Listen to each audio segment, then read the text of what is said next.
Hi, I'm Sherry and welcome to my channel, Sherry Jones Designs. In today's video, I'm going to show you what I'm doing here. I am making me some kitchen rugs and look how pretty this is. And I'm too lazy to do the actual braiding of a rug right now. I wanted to do something that wasn't too thick. This is about 1/4 of an inch thick. Something I could do on my machine. So this is an upcycled rug. And I cut 1-inch strips from a shirt or a piece. Sometimes it's just pieces that I have laying around. And this is a great way to use up knits. If you've got a lot of old t-shirts or access to old t-shirts, this is a great way to use them up. You can make placemats, you can make, I love these for coasters. Make a small little one for coasters. And I have one beside my bed that I lay my phone on, and it's really nice because it's soft, but yet it's cute. It's braided, feels so homey. And I suggest that you try this. It's not hard, but I'm going to show you the tips. There are a few tricks to it, because the hardest part, believe it or not, is that the center will want to bubble up on you like this. And you have to have the tension just right as you go around to get it to lay flat. And it also helps to have it like where your machine is level to a table. That really helps. I don't know how difficult this would be with a machine higher. I'm sure it is possible because it's not going to pull that much. But when you're using knit, you know, you're dealing with a stretchy fabric. It's not like a braided rug done with, you know, cotton that's not stretchy like sheets. A lot of people do rag rug braiding with sheets and stuff. So this is done all with t-shirt weight fabrics. So let me show you how I do it. So these rugs are about 1/4 inch thick, and so far my biggest struggle has been to get a good stitch. I've tried all of my machines, and my cheapest one, this little brother, seems to actually do the best job. But it skips, and I've tried different needles. I've tried different pressures on my foot. This one doesn't even have a pressure adjustment. I've tried listen, 3 different machines, and so that's so far is my biggest struggle. So if you have any tips for me, I'd love to hear it. But basically, what you're going to do is cut your strips about 1.25 inches wide. And I just go ahead, I don't cut really long strips because, and I'll show you how I join them. And the reason why is because when you're braiding, you don't want to fight with really long strips trying to pull them through. This is about as long as I go. And I braid as I go. Once I get started, I just braid them as I go. Like, I've got a clip on here, but in the machine, you can pull your clip off, and it's just, you know, over, under, like that. And then you're going to see, if you've got it really, really long, you can't pull this through to really, all you have to do is pull one through, and then the other 2 will release. So if you keep one shorter, it makes it a lot easier to braid it. And I actually stand up. I can't do that right now because I got the camera thing there. But I stand up, and I have my machine hold it for me, and I come out here, and I'll braid, you know, 5 or 6 feet of this. And when it, 5 or 6 feet of it, and then I sit back down and sew. And so my machine actually helps me because it holds it for me while I'm braiding it. So let me put a clip on there, and these little clips are nice because I can just use, if you don't have these, use a clothespin will work. All right, so when you're sewing it together, the biggest struggle you're going to have is if you pull tight on this, like if you pull this as you sew it, it's going to shove that tension inwards, and what you're going to get is a bubble here in the middle. So that's what you want to watch for. You want to watch for, make sure that this is laying perfectly flat. If you see tension starting to build here in the middle, you're going to shove more on this one. And I have several things that works good for shoving on this outside. I got this off Temu. I'm sure Amazon sells a similar thing. It goes on your finger, and you can do that. And you can shove in like this. But I noticed my finger is getting sore after a day of this.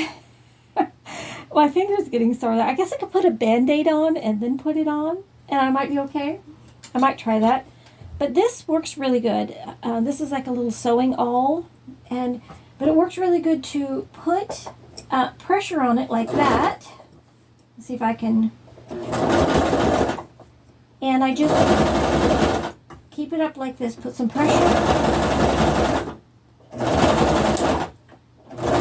And my fingers aren't in there.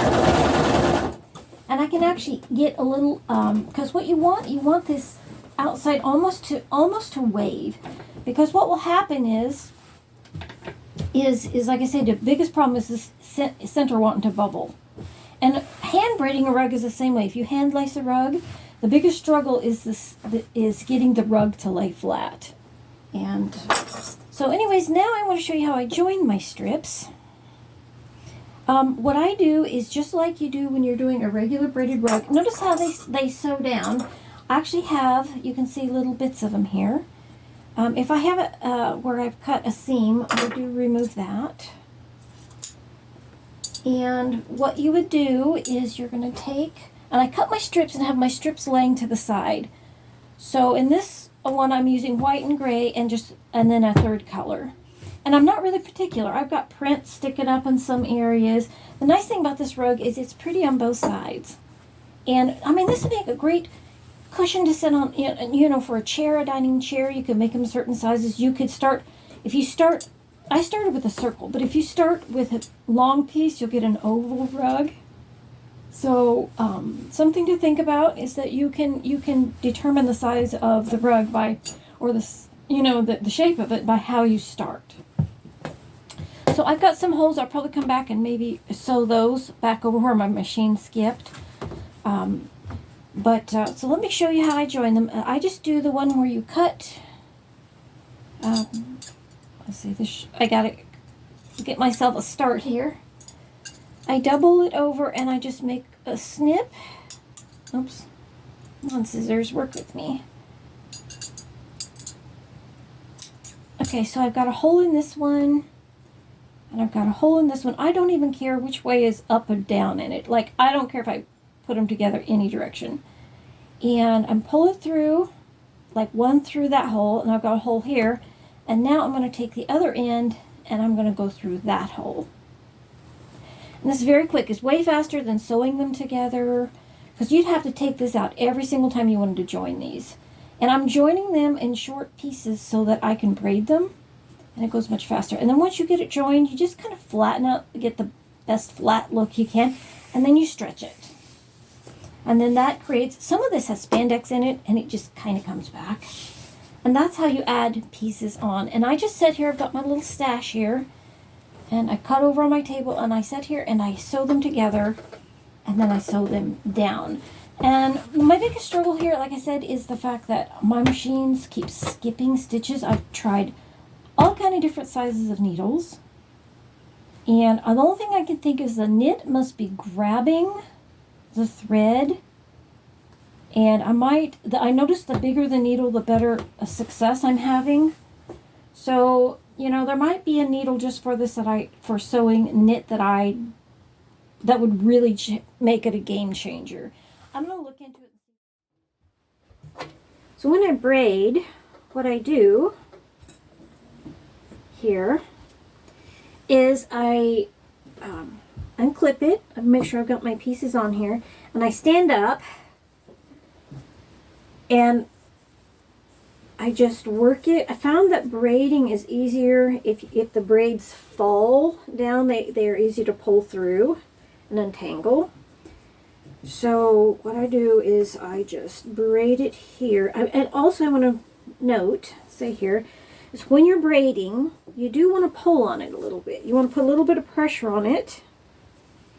Because I don't know if you can see this. Like here, I'm putting a little bit of pressure there as I'm braiding, and that makes for a tighter braid because you don't want to pull like super hard, but you want enough to stretch it out.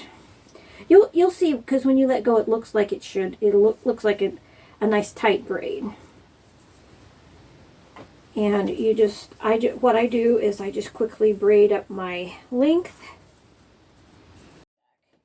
And now this is my preferred tool.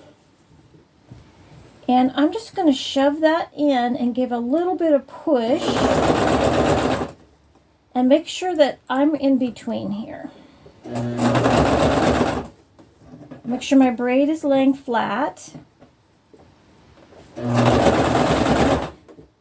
And I'm not really pulling or anything on this. I'm just kind of guiding this side through, and I'm putting pressure with this side. And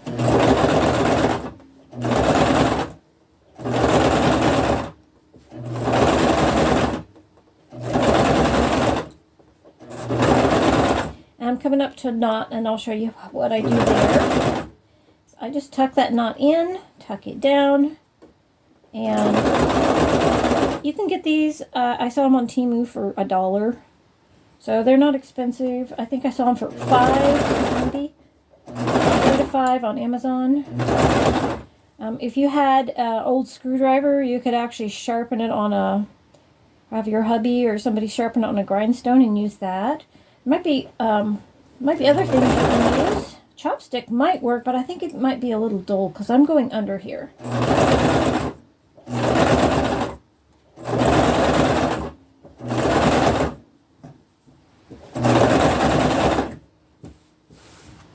And now I check and make sure I'm not getting any bubble in my rug, or I'm not getting like it's laying flat everywhere. You can kind of use your finger, but it's so much easier with this.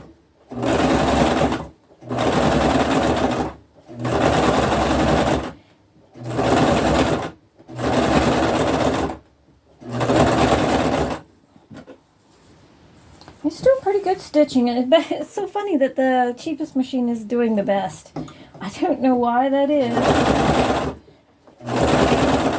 I notice it doesn't have like a control for the pressure on the foot, so maybe that's automatically setting itself correctly. I don't know.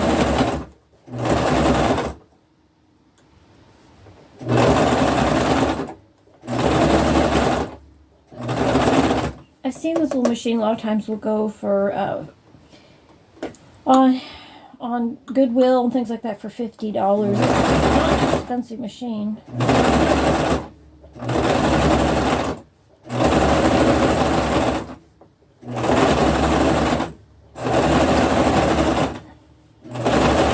Okay, I think you get the idea. Keeping it flat, if this starts to bubble up, you know you have to it needs more pressure on the outside to pull it out. Or you know, if you pull like this, it's going to buckle. So if you start getting buckling, you know you're not pushing enough to the outside.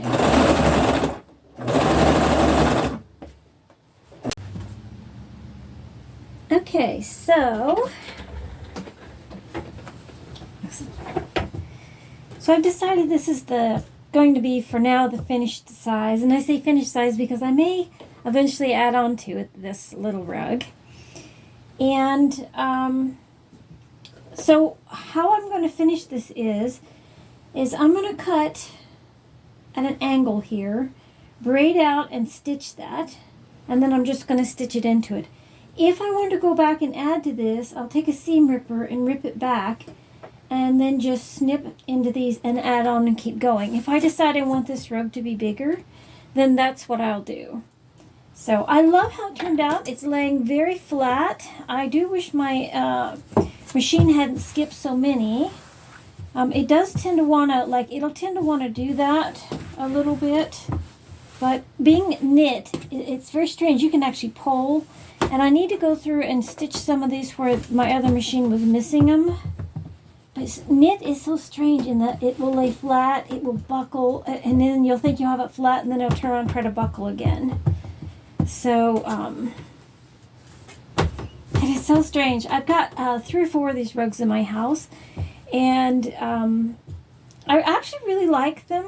They're just a little bit different. They remind me of a little bit of those rag rugs you used to buy in the dollar store. So let me see. I'm going to do a little bit of an angle cut. like that. And I'm going to just take this out of my machine here. And then I will braid this out all the way and stitch it on the end. So this will be fun to see how. I wanted to make one to see if I liked how it laid in the kitchen, on the kitchen floor I have in there. I usually put a non-skid, you know, one of those rubber backer, just cut a piece of it, throw it on the floor under these. And my other rooms is not so bad, but my kitchen floor is a different type of it's actually a board, and I don't know how well it's going to work. I'm just going to, I don't care if it's what it really looks like, because I'm going to be stitching over it as long as they're stuck together. And always, I don't want to catch my strings here, so I'm going to clip them. And then what I'm going to do is just sew it in like that. So now I'm going to go back in here and drop my foot down and go ahead and sew it in.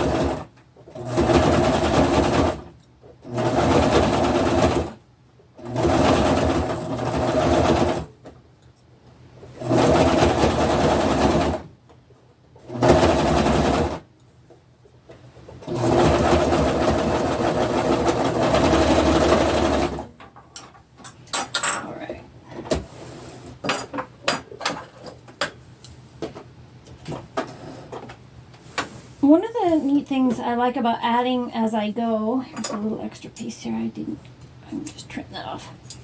Adding on as I go is that I can decide how many rings of something I want before I go to something else. So this would have been cute with a darker center, I think. But originally this was going to be a coaster, so I didn't really think rug till I got going. I was like, this is so much fun, I can't stop. So, but if the original thought was a rug, I would have made my center part darker and probably about the same width, like that.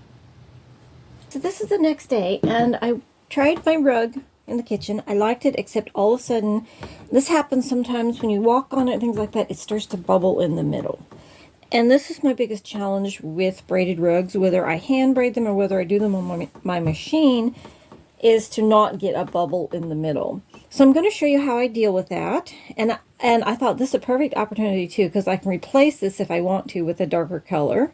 Because this started out to be a coaster. I was actually going to make a coaster, and it was so fun that I just kept sewing. So what I'm going to do is take a seam ripper, and I'm just going to rip out this middle till if I want to keep all the same color, I would rip it out until it just laid flat and then just sew it back together. You might take out, you know, this much, I don't know, but it'll actually go ahead and just come together, and I'll show you how I do that. Okay, so I decided to do a little voiceover here at the end. What I ended up doing was I decided, you know how you can have your cake and eat it too. As I was tearing out the middle and I got further along, I ended up ripping out the size of the circle that I wanted. You know how I said I wanted a dark center. I decided, you know what, if I just took out a whole circle here in the middle, I can have my cake and eat it too, or I could have my coaster and eat it too. So that is what I did, is I just went ahead and first I started seam ripping in the middle, then I said to heck with that, and I went and I seam ripped around the outside edge, which I don't believe I have that on film. So anyways, I will include some pics at the end of how it turned out. I want to thank everybody for liking, sharing, and subscribing, and I hope you make one of these lovely rugs for yourself, or maybe a little coaster or a little chair cushion, or some other little thing. And thank you guys, love you all so much, and you all are such a blessing to me. This channel's been fun, it's been different, and I appreciate you all and your comments. I always enjoy reading the comment section. And I just don't have enough words to express how thankful I am. You guys are all amazing. And until next time, you guys have a great time sewing, and I will see you in the next video. So here it is, big circle. And then I put a little dark center in it. Bye for now, everybody.